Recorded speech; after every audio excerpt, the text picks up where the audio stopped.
Rogelio Iparraguirre compartiendo nuestro desayuno. Rogelio, bienvenido, ¿cómo estás? Muy buenos días, ¿cómo andan? Rogelio, ¿todo bien? Bien. Diputado nacional de Unión por Todos, en un momento donde las cámaras están en ebullición, por cierto, por varios temas que se tratan. Contame cómo estás, háblame de lo general, digamos, de esta época convulsionada y de mucho trabajo para ustedes. Después charlamos alguna cosa en particular. Bueno, hablábamos recién antes de salir al aire, ¿no? Uno no quiere ser pájaro de mal agüero, ni mucho menos. No hay algo que quisiera más que estar equivocado respecto a lo que voy a decir ahora. Pero uno tiene casi la certeza de que estás comenzando un año que va a ser muy difícil. Muy difícil. Muy difícil para la gente. Muy difícil para el productor, para la industria, para los laburantes, para las universidades, para ustedes. Sí, laburantes, digo. Común de la gente, ¿no? Va a ser bravo este año. No podía ser de otra manera, por otra parte, pero también es cierto y no les obliga, hay que decir que, a diferencia de otras veces, estamos en un contexto histórico en la Argentina muy singular, donde sectores mayoritarios de la Argentina, ni más ni menos que el 56%, hace apenas poquito más de un año atrás, en noviembre del anteaño pasado, elegía como presidente de la Nación a quien tenemos hoy, a Javier Milei, que dijo, por lo menos, si no todo, pero los trazos gruesos de lo que ha hecho estos 13 meses, 14 meses de gobierno que lleva, lo dijo de frente, ¿no? Con lo cual, esa es la novedad. ¿Qué quiero decir con esto? Distinto hubiera sido, ustedes se acuerdan cuando la campaña de Mauricio Macri, allá en el año 2015, parece la prehistoria, pero sí, ahí ¿no? Vamos a cuidar todo lo que está bien y a mejorar lo que falta y lo que está mal. Y entonces ahí hubo una expectativa en torno a eso, a algunas cosas que ya la gente hacia el final del ciclo de gobierno de Cristina Kirchner empezaba a sentir hastío, cansancio, problemáticas reales, digo, la inflación tal vez la principal de ella, 25,7%, ¿no? La inflación acumulada del 2015, del 2015, que ya era un escándalo. Ya era un escándalo. Ni nos imaginábamos en aquel entonces que íbamos a tener inflaciones de 3 dígitos, ¿no? Pero en ese caso fue una estafa electoral, por decirlo de alguna manera. Es decir, el contrato electoral que estableció aquel candidato que fue el que ganó no tuvo punto de contacto después con lo que hizo. En este caso es distinto. Por eso uno como que le agrega esta capa de complejidad al análisis, ¿no? Es decir, la caída de los salarios o de las jubilaciones, ¿no? Que confirmaron la semana pasada que el bono vuelve a ser otra vez más de 70.000 pesos desde junio del año pasado. Llevamos 7, 8, este sería ya el 8º o el 9º mes, donde está bien, la inflación viene bajando, por suerte, que es una de las cosas más positivas, pero hay. La inflación todavía es la más alta de América Latina y el bono es el mismo. Bueno, lo mismo podrían decir los docentes universitarios, que han tenido una recomposición del 4,5%. Seguramente ustedes, no me quiero meter en el gremio, pero en líneas generales, la desaparición del Estado en aquellos aspectos donde todos entendíamos, había una suerte de consenso democrático general en la Argentina, que decía que el Estado es una figura que tiene un rol indelegable. Después puede tener otras funciones que uno diga, no, eso yo no quiero que el Estado esté en esto, no quiero que esté en aquello, esto está de más. Además de que está el Estado argentino, para mí la gran cuenta pendiente de la democracia, hacerlo funcionar eficiente, transparente y eficazmente, ¿no?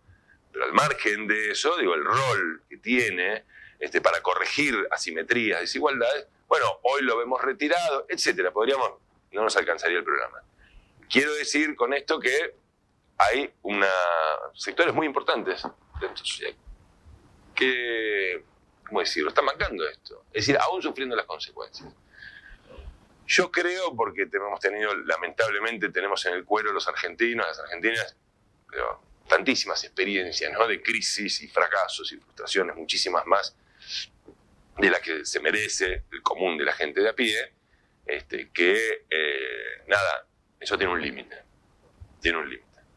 Finalmente el estómago manda, el bienestar de la familia manda, el productor, el industrial, que se está comiendo el stock y tiene a media planta suspendida, digo algo que en este momento está extendido a lo ancho y largo del territorio nacional, va a llegar un momento, y además donde las importaciones con esta Argentina con el peso sobreapreciado,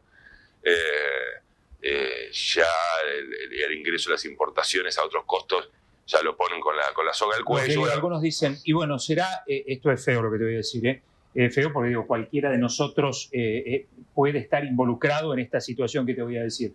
¿No será el precio que hay que pagar para que la Argentina salga adelante? Repito, el precio puedo ser yo, puede ser él, puede ser, digo, podemos ser cualquiera de nosotros el precio. Lo escucho eso, lo escucho bastante seguido.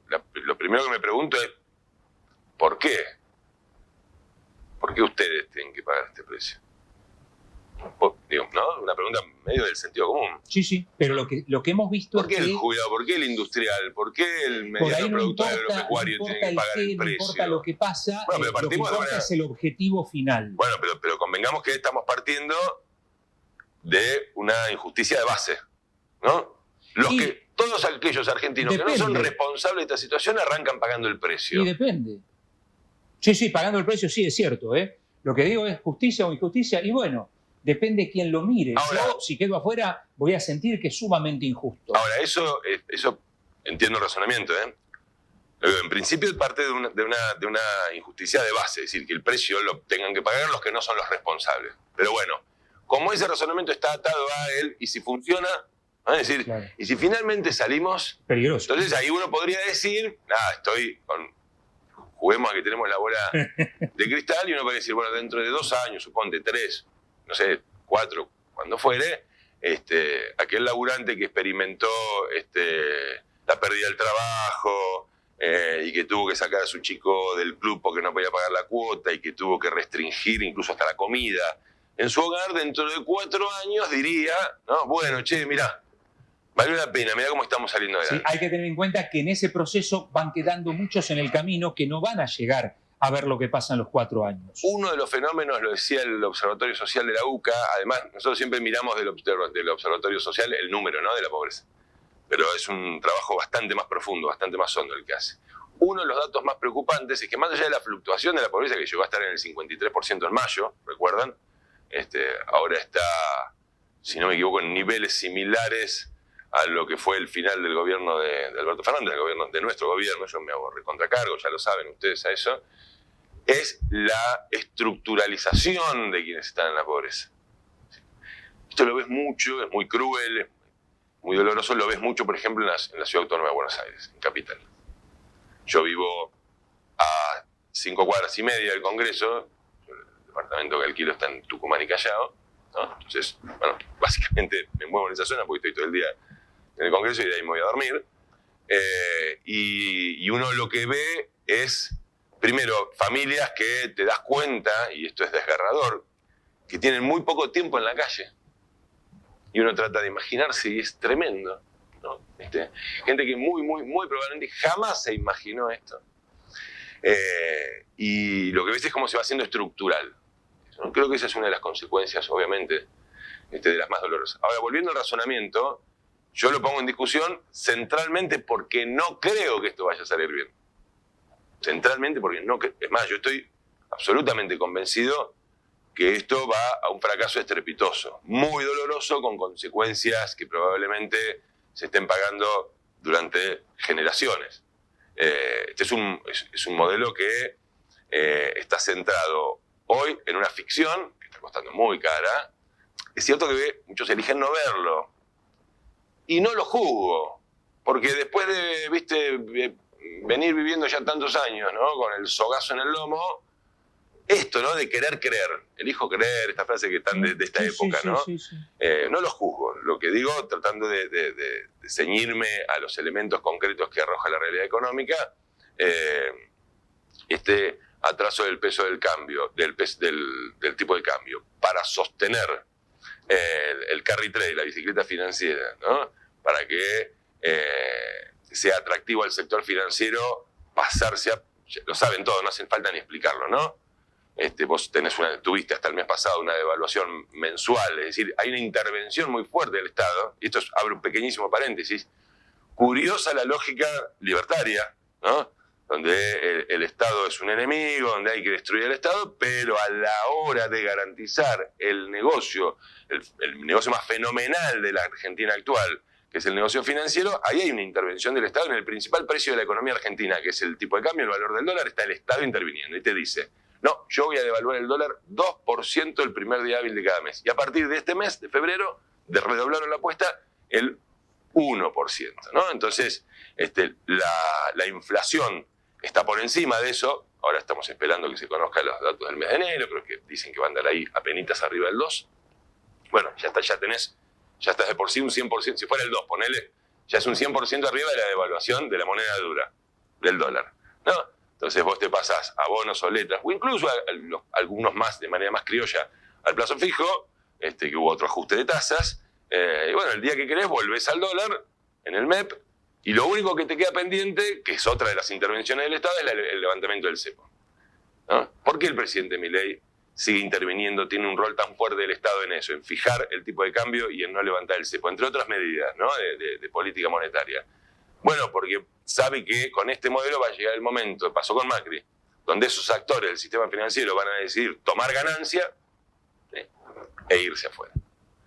Falta solo el levantamiento del cepo para que ello ocurra más temprano que más tarde. Ahora estamos un poco en este atolladero donde volvemos a ir a los pies del Fondo Monetario Internacional con lo que eso significa para la Argentina, como si no tuviéramos ya... Parece que querés que no se levante, parece que querés que no se levante el cepo.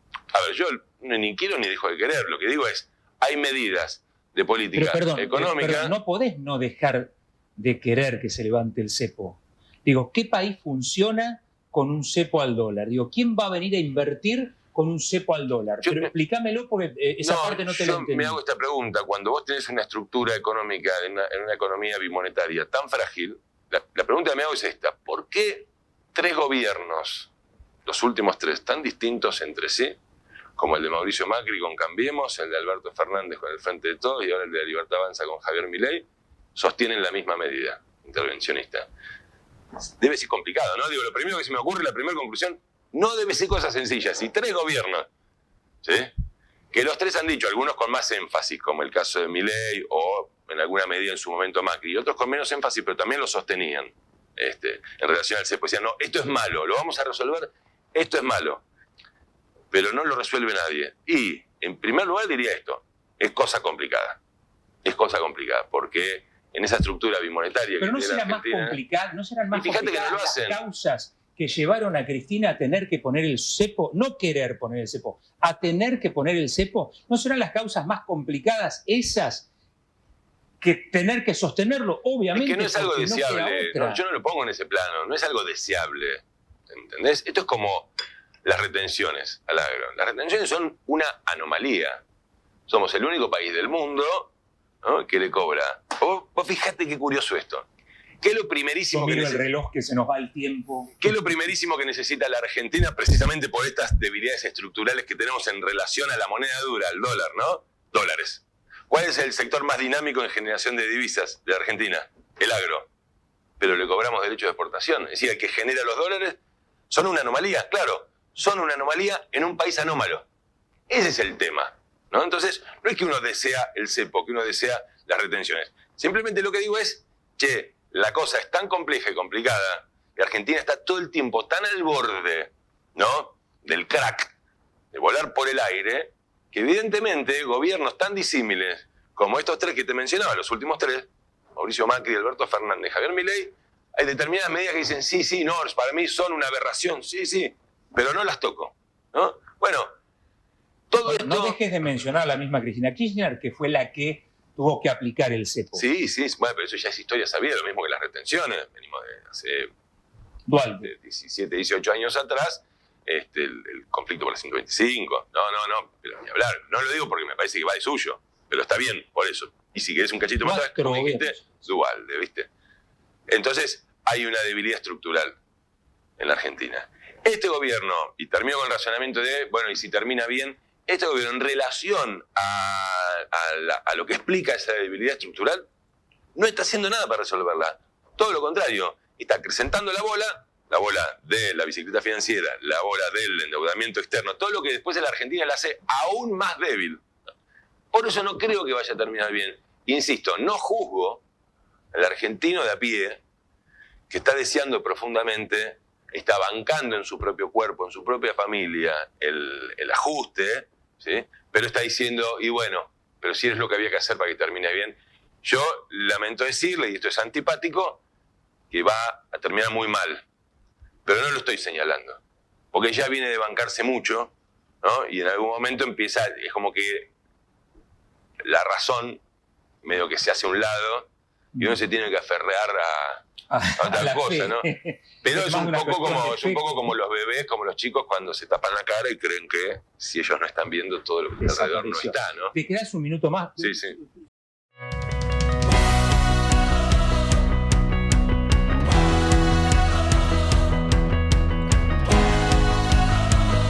Nuestro desayuno lo estamos compartiendo con el diputado nacional Rogelio Iparraguirre.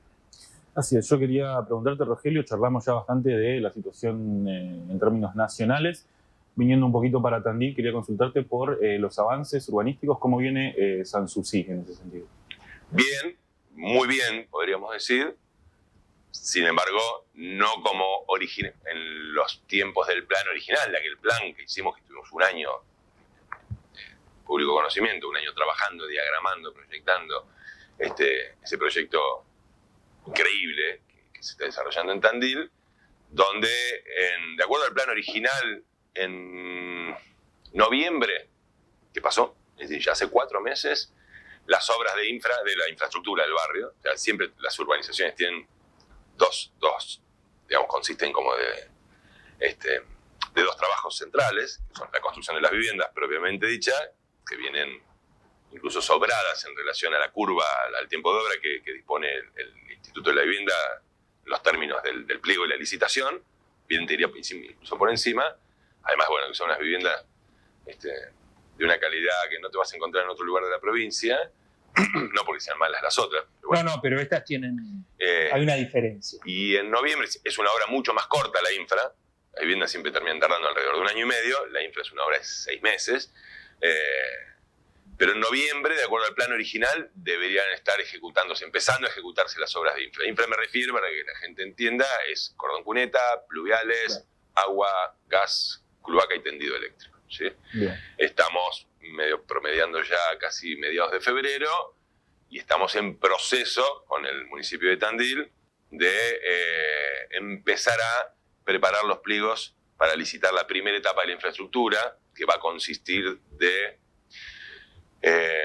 todo el sistema de agua. Digo sistema y no solo red, porque en el caso particular y además esto va a ser un beneficio para toda esa zona noreste de la ciudad, van 2 importantísimos pozos de captación de agua. En una de las esquinas del predio de Sanssouci, para que nos demos una idea, Circunvalación y Lavalle, es el final de la red de agua de Tandil. Uno de los finales, digamos, ¿no? Y ahí, como dicen los ingenieros, la red llega pinchada. Pinchada que quiere decir que ya llega con una presión muy disminuida. Claro. Como acá estás incorporando de movida 156 viviendas, más las 118 de los 2 barrios de Corazón Tandilense, más el proyecto de Carrasco del municipio, más desarrollos privados que se están haciendo en la zona, la red de agua ya está comprometida. Entonces, cuando se hizo el proyecto ejecutivo de Sanssouci, se dispuso que, amén de hacer la obra de conexiones, ¿sí? Engancharse al sistema, a la red, y establecer la red interna de Sanssouci, había que hacer una obra extra previa, que son esos 2 pozos de captación muy importantes. Bueno, eso, el tendido eléctrico y las cloacas, que es lo que estuvimos discutiendo y conversando la semana pasada con el ministro Catopodis, ya están. El municipio, que además ha hecho, debo decir, un gran trabajo el equipo del municipio, porque en muy poco tiempo, nosotros tuvimos con el intendente una primera reunión específica para esto, últimos días de noviembre, 1 de diciembre, no mucho más que eso, donde el municipio tenía que además no estaban los planes originales tampoco, ser el que licitaba, el que armaba los proyectos ejecutivos, los pliegos y las licitaciones, y la provincia era la que financiaba eso, ¿no? Y la verdad que armaron un equipo muy interesante, que han trabajado, debo decir, muy bien. Bueno, ahora restarían algunos detalles para que a la brevedad el municipio esté llamando a licitación para, esto que te decía, red de agua y pozos de captación, tendido eléctrico y cloaca, que son 3 licitaciones distintas. Nos estaría quedando los pluviales y el cordón cuneta, ya para una siguiente etapa, y ya estamos trabajando en eso. Hay distintas alternativas para eso. Esperamos... Nada, yo trato siempre de ser muy cauto porque estamos hablando de un tema, el acceso al suelo y a la vivienda, que en Tandil es, insisto, para mí el principalísimo tema socioeconómico de los tandilenses, el acceso a la vivienda. De hecho, bueno, los datos duros del censo 2022 establecieron que Tandil es la ciudad con el mayor déficit habitacional de la provincia de Buenos Aires, entre otras cosas producto de 20 años sin políticas municipales de acceso a la vivienda y al suelo, entre otras, ¿no? Por supuesto que no debe ser la única causal. Entonces uno tiene que ser muy cauto y decir, bueno, ¿y cuándo? Nosotros creemos que ahora estamos muy atentos, muy encima de este proceso que está desarrollando el municipio para licitar. Cuanto antes se licite, bueno, antes va a estar eso. En el medio va a ocurrir aquello que yo les venía diciendo ya el año pasado, que es cuando alcance el 80%, se le certifique a la cooperativa Falucho, que es la empresa que ganó la construcción de las viviendas, que es un orgullo, debo decir, tener esa empresa en Tandil, ¿no? Cuando se le certifique el 80% del avance de esta etapa de viviendas, ahí se va a abrir el registro online del Instituto de la Vivienda para que se inscriban todos los tandilenses que en principio cuenten con las condiciones elementales, que luego van a tener un filtro justamente de cumplimiento con las condiciones para posteriormente hacer el sorteo. Así que ahí venimos bien, uno podría decir a paso firme, pero un poquito más ralentizado, ¿no? Y bueno, ¿y esto por qué? Y esto porque la provincia de Buenos Aires se encuentra en una situación económico-financiera muy distinta a la que tenía el año pasado, producto de las decisiones que deliberadamente, y no lo digo yo, lo ha dicho el propio presidente de la Nación, que deliberadamente ha tomado el presidente Milei en relación a las provincias argentinas y muy especialmente en relación a la provincia de Buenos Aires. Rogelio Iparraguirre está con nosotros. Brevemente, el otro día estuviste charlando más en extenso con Beatriz, pero hablamos con Nicolini bastante del tema PASO, de las PASO, esta cuestión que, bueno, algunos a favor, otros en contra. Vos tenés una posición, no voy a decir ambigua, pero quizá ambigua. ¿Qué pasa dentro tuyo con el tema de las PASO? A ver, lo pongo en dos planos. Venía escuchando en el auto y terminé escuchando acá en el estudio el final de la nota con Marcos. Fíjate qué atrapante que fue el tema, ¿no? Que estuvieron todo el segundo bloque hablando del tema, muy interesante la posición de Marcos. Fíjate lo complejo además que resulta tener una posición que, esto no es una chicana, al contrario, lo respeto muchísimo a Nicolini. Digo, pero vos fíjate cómo Marcos tiene hoy una posición que coincide con la que tiene el kirchnerismo, por ejemplo. Raro. Parte del kirchnerismo. Muy bueno, parte, ¿no? Digo, pero estas cosas pasan poco. Bueno, esto tiene que ver con que el tema, yo lo separo en dos. Uno es las PASO en sí, es decir, el instrumento creado hace ya una década y media en la Argentina, que ha tenido resultados y usos dispares, vamos a decir, en sí, digamos, y lo que eso hace, agrega o quita a la calidad democrática, es decir, el sistema electoral en sí, como uno de los puntos en discusión, y el otro es, ¿por qué ahora? Entonces, yendo a lo segundo, porque es más cortito la definición. Ahora porque Milei en extraordinarias, que ha decidido no tratar el presupuesto de la Nación por segundo año consecutivo, cuál es de una gravedad institucional casi sin precedentes, diría yo, o sin precedentes. ¿Cuál es la urgencia de Milei?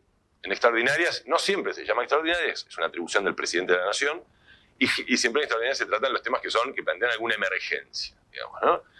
Bueno, decide poner suspensión de las PASO en extraordinaria. Bueno, porque tiene que ver con sus necesidades electorales para terminar de comerle el hígado al PRO.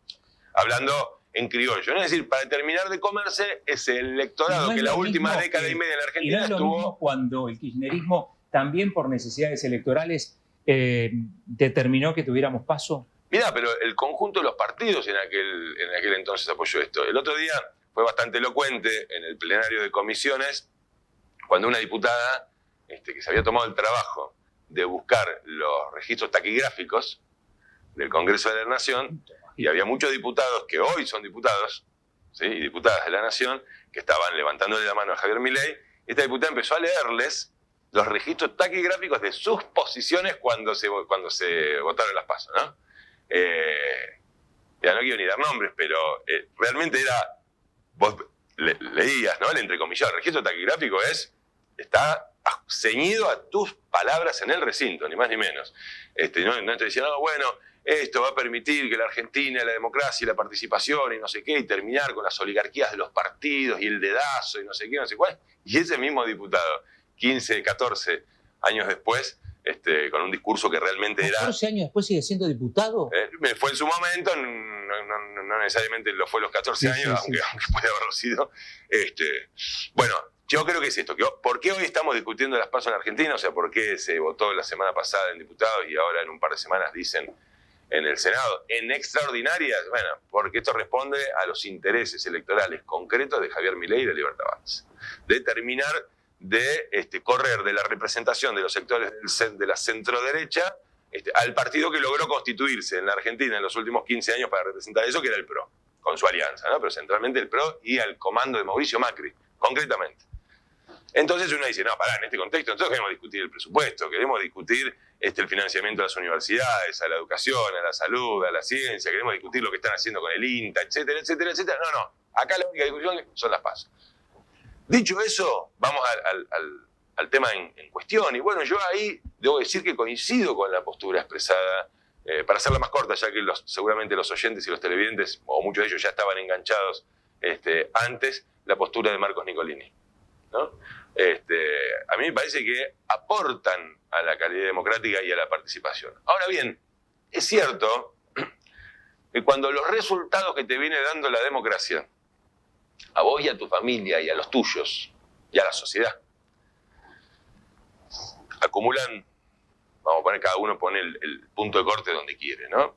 Alrededor de 12 años de deterioro progresivo de las condiciones de vida, de la estatalidad, de la seguridad, de en qué redunda el esfuerzo de tu trabajo, si todos los meses vivís un cachitito peor que el mes anterior y así venís hace 12 años. Y bueno, viste, y si encima tengo que ir a votar 2 o 3 o 4 o 5 veces al año, porque aparte con los desdoblamientos de las provincias, la gente tiene que ir a votar paso nacional y general nacional, paso provincial y general provincial, y en los años que hay elecciones ejecutivas nacionales, si encima hubiera un balotaje, como luego hace 2 años, además el balotaje. Y, ¿viste? Si desdoblamos, ni hablar. Por eso, desplazarte 4 o 5 veces a votar y no ves el reflejo en tu calidad de vida de esa... ¿Qué te está devolviendo la democracia? Por tu compromiso y participación ciudadana. Y bueno, entonces empiezan a estar en telejuicio. Lo que sí creo yo, y podemos hablar de Tandil, pero también podemos hablar de la Nación, hay que tomar con cuidado cuando se dice, pero las PASO no han sido utilizadas. Eso es falso. No. Bueno, recién estaba Marcos Nicolini, desde que el sector que representa a Marcos Nicolini se diferenció, como quiera llamarlo, con quien gobierna la ciudad de Tandil, con el doctor Longhi, fue a las PASO en el 19, fue a las PASO en el 21, fue a las PASO en el 23, y si le dan lugar, ya lo dijo, va a ir a las PASO ahora. Nosotros en el peronismo de Tandil tuvimos paso en el 17, tuvimos paso en el 15, Pablo Bocio contra Escudero, tuvimos paso en el 17, no me acuerdo con quién, y tuvimos paso en el 19 con Daniel López. Revese. Vamos más cerquita en el tiempo a la Nación. Bueno, la última elección a presidente.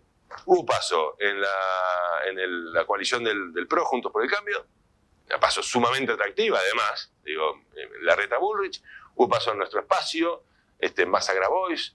Es decir, no hay que tampoco tomarse tan a la ligera esto de que no, al final no las usan nunca. Es cierto, y esto explica parte del resultado de la votación en diputados y probablemente termine siendo el pulso, lo que determine el pulso de la discusión en el Senado, que los partidos que son gobierno en las provincias, ¿sí? Ahí hay una coincidencia, algunos son del PRO, otros de la UCR, otros del peronismo, y sin embargo hay un hilo conductor, hay una coincidencia que las PASO le desordenan el liderazgo, digamos, ¿no? Sí, claro. Yo ya soy gobierno, a mí no me hace paso nadie, ¿no? No pasa así con los partidos que no son gobierno en las provincias, pero 2 partidos distintos, siendo o no siendo gobierno, tienen posiciones encontradas. Bueno, el punto para mí, para hacer síntesis al respecto, es que estamos discutiendo de esto un 10 de febrero en sesiones extraordinarias porque es lo que necesita el presidente Milei. Y no estamos discutiendo lo que tenemos que discutir los argentinos. En lo que al Congreso respecta, centralmente, la decisión deliberada de no presentar presupuesto y prorrogar por 2º año consecutivo. Rogelio Iparraguirre está con nosotros. ¿Franco? No, si no tengo acá para... Sí, mándale nomás. Sí, no, cortito. ¿Ficha limpia? Ficha limpia. Que aparentemente sería tenemos lo que se sesión. Sí, tenemos sesión pasado mañana. ya ni siquiera hay que ir al plenario de comisiones. Ahí tenés posición formada, digamos, el espacio tiene posición formada. Sí, hace mucho tiempo, ¿no? De hecho, votamos en contra en el plenario de comisiones del miércoles de la semana pasada. ¿Por qué? Yo fui uno de los oradores. En primer lugar, dos razones. La primera es anticonstitucional, ¿no? Porque en la Argentina rige el principio de inocencia hasta que se acaba la última instancia de apelación, que es la Suprema Corte. Por ahí me vas a corregir. Es la razón por la que Carlos Menem, con sentencia de primera y segunda instancia, es decir, de la primera instancia y de la Cámara, terminó siendo senador hasta el final de sus días. ¿No? ¿No es una locura, por ejemplo, corregime por favor, porque seguramente tendrás los argumentos bien establecidos al respecto, pero no es una locura que un chofer de colectivo, un chofer de camión no tenga la posibilidad de acceder a la licencia si tiene antecedentes y con un presidente no pasa nada? Hay una cosa que se llaman los derechos políticos de Argentina, que están garantizados por la Constitución, que justamente lo que hacen es que frente al poder de un gobierno de turno no se les acceden al resto de los ciudadanos las posibilidades de representar a otros ciudadanos. Te diría que son uno de los vértices de nuestra Constitución, ¿no? Fíjate Estados Unidos, no te quiero sacar de la cancha, pero digo como para ampliar un poquito la mirada. Donald Trump no podría haber sido candidato. Estados Unidos, En Estados Unidos el presidente puede estar tras las rejas al momento de ser candidato y ganar la elección. Puede estar en prisión. ¿No? Yo digo, condenado por la Corte Suprema de Justicia de los Estados Unidos, ¿no? Volvamos a la Argentina. Ficha limpia es una ley que está hecha, es un traje a medida para impedir que una de las principales figuras del peronismo, particularmente en la provincia de Buenos Aires, por su peso electoral, que tiene que ver a su vez con su historia, como es Cristina Fernández de Kirchner, no puede estar en la cancha. Vos sabés que el otro día hacíamos un repaso en el plenario de comisiones de los distintos proyectos de ficha limpia que se fueron presentando en el Congreso. El primero fue en el 2015. ¿Y qué decía? Que si estabas imputado en alguna causa de la lista de delitos, que son delitos que tienen que ver con la administración pública. Por ejemplo, el lavado de activos no está en ficha limpia. El contrabando no está. Solamente delitos contra la administración pública. Vos podés haber sido o ser un contrabandista o lavar activos en paraísos fiscales. No, eso está todo bien. Bueno, ahora fíjate qué curioso esto. Aquel proyecto del 2015 decía que con una imputación no podía. ¿Cuál era la situación judicial de Cristina Kirchner en aquel entonces? Estaba procesada. En el 2019 se presenta... Perdón, una cosa es la imputación y otra cosa el procesamiento. Se hablaba de no podías estar imputado. Procesamiento. Procesado. Está bien. No así condenada en esa primera instancia. Sí. Con procesamiento alcanzaba. ¿Cómo estaba Cristina en ese entonces? Procesada. 2019 se presenta el mismo espacio de los penatos, otro proyecto de ficha limpia. ¿Qué decía? Que con condena de primera instancia. ¿Cómo estaba Cristina en ese entonces? Condenada en primera instancia. Entonces ahora presentan otro que dicen que con condena en segunda instancia. ¿Cómo está Cristina Kirchner? Condenada en segunda instancia. Están amañando las elecciones y el sistema electoral y los derechos políticos de la Argentina a sus deseos y conveniencias. Entonces, por supuesto que estoy en contra. Así como yo, y lo he manifestado acá infinidad de veces, estoy en contra de la ley que impide que los intendentes, por ejemplo, puedan tener reelección indefinida, siendo adversario y competidor de Lunghi, y sabiendo que Lunghi además no digo nada nuevo, ya son 21 años, ¿no? Electoralmente es una máquina, ¿sí? ¿Qué me convendría a mí? A Rogelio Iparraguirre si yo fuera candidato a intendente otra vez y competir con Lunghi. O la vez pasada. Y que Lunghi no sea candidato, sí, claro. Básicamente, porque cuando no esté Lunghi va a ser todo distinto, en términos electorales, digo. Pero yo, vos sabés, Claudio, me conocés mucho, tengo una honestidad intelectual que no estoy dispuesto a dejar de lado, incluso cuando atenta contra lo que serían mis intereses personales. Entonces yo digo, no se le puede cercenar al pueblo, de Tandil en este caso, pero de cualquier lugar de la Argentina, la posibilidad de elegir a quien consideren que es la mejor persona para gobernar los destinos de una ciudad. Y la mayoría de los tandilenses, distintas mayorías que siempre son circunstanciales, que se van reconstruyendo en el tiempo, han sostenido con su voto a lo largo de 6 elecciones, que son estos 20, ahora ya 21 años, que la mejor persona para gobernar los destinos de Tandil se llama Miguel Ángel Lunghi. Y si siguieran pensando en eso, ¿por qué tendrían que votar a otra persona que no la consideran tan buena para gobernar los destinos de Tandil como esa otra? ¿No? No, porque hay una ley que le dice que no se puede presentar más. Yo les digo después, sí, por supuesto, así como digo esto con absoluta honestidad intelectual, después les digo, no se hagan los que por un lado se rasgan las vestiduras con Gildo Infran, pero acá no, acá es democrático en Tandil. Yo creo que está bien permitirle a la sociedad elegir a quien mejor crean que representa sus intereses. Punto. Aun cuando eso va o puede ir, al menos teóricamente, en contra del espacio político al que yo represento. Bueno, en eso acá aplico el mismo razonamiento. Acá aplico el mismo razonamiento. Estamos cambiando un vértice de la Constitución, que son los derechos políticos. Tenés que... Digo algo igual, ¿no? Yo creo que, suponte que no se hubiera aprobado ficha limpia en diputados, o que finalmente no se aprobara en el Senado. No se preocupen los que están a favor de ficha limpia porque quieren sacar a Cristina Kirchner de la cancha. Pues la van a sacar igual. Porque si no con ficha limpia va a ser con un fallo récord. Va a ocurrir, no soy Nostradamus. Te lo firmo acá en un papel y vos me... ¿De la Corte? Va a ocurrir. Si no se aprueba, si se aprueba ficha limpia, la Corte no se va a ensuciar, deja de decir, listo, ya está, me ahorraron el trabajo. Si no se aprueba, va a ocurrir. Cristina va a ser proscripta de un modo o del otro. De un modo o del otro.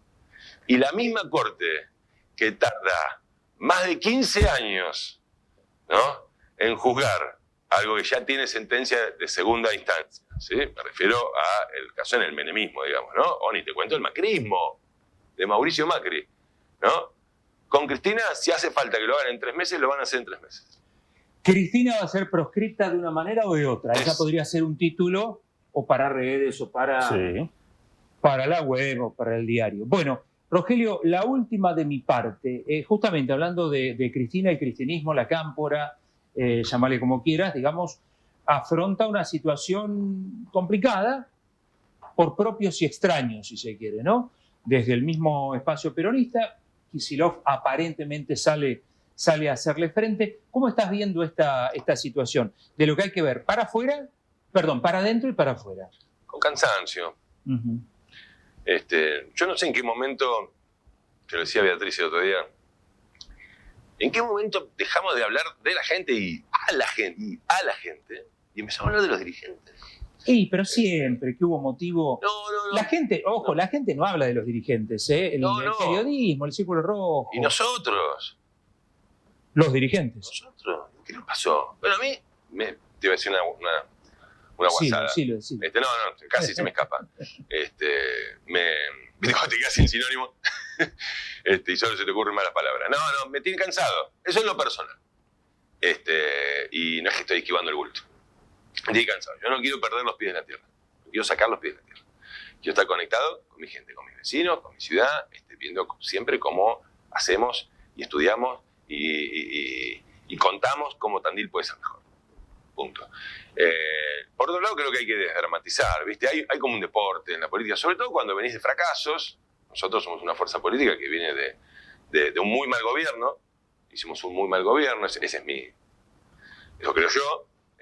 Y entonces tuvimos el resultado esperado en las urnas. Incluso te diría que un poco mejor de lo esperado.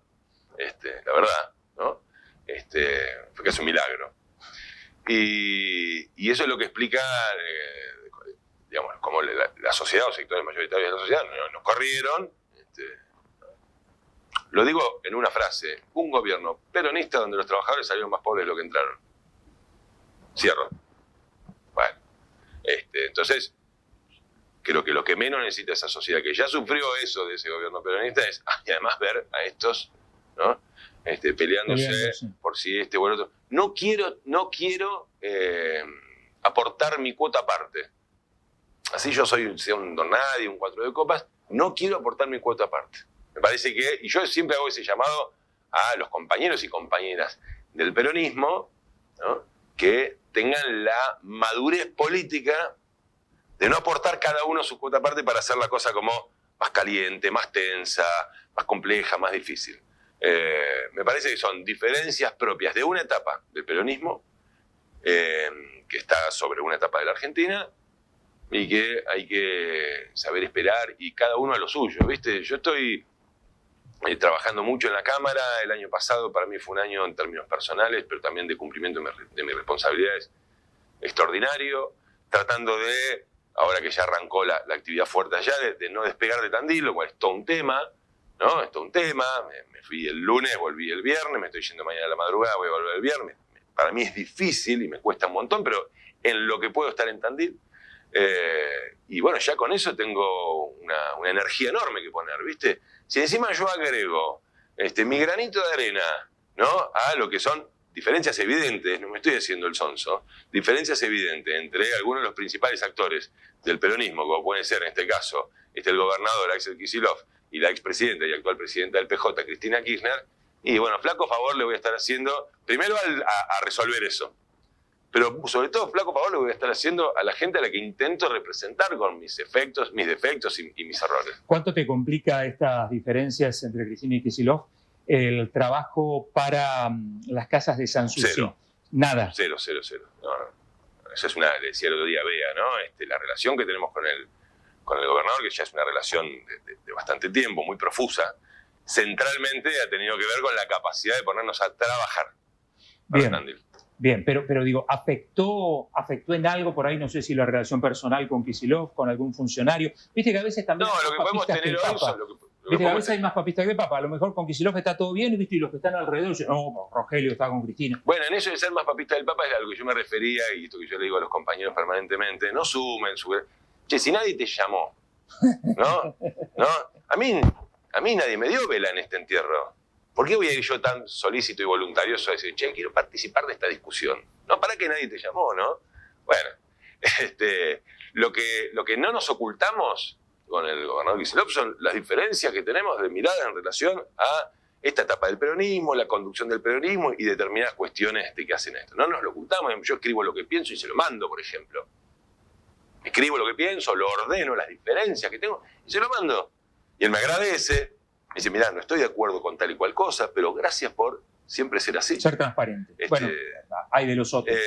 Entonces, por eso, no tengo mucho más que aportar ahí, ¿viste? Y sí tengo mucho que hacer en el laburo, en la diaria, para tratar de generar formas, cosas, para que la gente sufra un poco menos, para construir una alternativa, para alumbrar un futuro.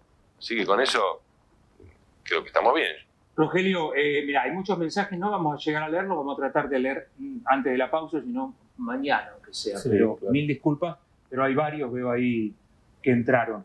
Viene ahora María Eugenia Pomé porque tenemos que hablar del plan Fines, así que te agradecemos que hayas estado aquí con nosotros. Y bueno, te vamos a volver a molestar en cualquier momento. El agradecido soy yo, ya saben. Es un placer para mí siempre. Gracias, Rogelio. Rogelio Parragués, charlando con nosotros, diputado nacional de Unión por Todos.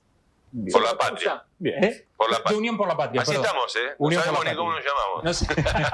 Unión por la Patria, es verdad.